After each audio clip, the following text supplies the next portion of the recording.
are two systems that over time and experiences and maturity, even young children who enter school come with a cognitive belief system and a self-belief system. And these are two that work in conjunction with one another. We think of cognitive beliefs are the academic, the thinking, reasoning, comprehending part of the brain. And this can include learned knowledge. It can be the experiences that we've had that support our knowledge.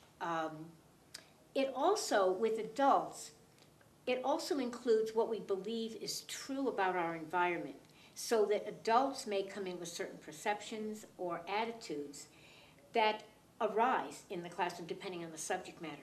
However, the most important thing about understanding this system is that adults may come to class with different kinds of knowledge, some with minimal knowledge because of dropping out of school, but maybe knowing much about practical common sense knowledge, just running a farm even. But others come that have been close to finishing high school or simply read a lot, learned a lot on their own. And so their background knowledge and what they have to relate to new experiences, if they're, say, getting their GED, may make a difference in the amount of time they need to learn and their success at it.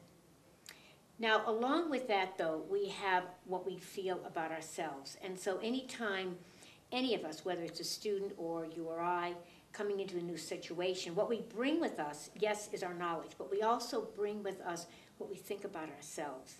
And we also bring with our self-view of ourselves in relation to others. So if you have a new student coming into a class, whether or not that student shows it in their behavior, that student is actually probably sizing not the others up, but themselves. They're sizing themselves up in relation to whether or not they may be as competent, as smart, whether or not they'll be liked, how comfortable they will feel being a student among others, and whether or not others show themselves to be a better student than they are.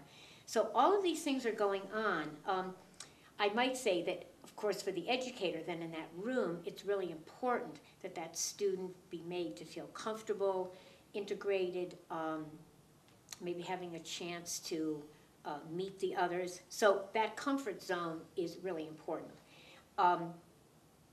And let me say here that that comfort zone is important because of what we'll probably talk about a little bit later is the emotional memories. And that these students coming back to class after having been out of school for quite a while come with all of the bag and baggage. So if emotional memories are represent negative, maybe self-embarrassment kind of feelings about speaking class, starting something new, being asked to read or write. These are going to come up every time a similar new situation, a similar, let me rephrase that, a similar situation comes up. For example, reading aloud may then conjure up ideas that the person had difficulty reading, wasn't able to get their ideas across clearly. So all of these kinds of things come up. And so you have two very important systems that may work in conjunction with each other, but also may work very oppositional to one another depending on the situation.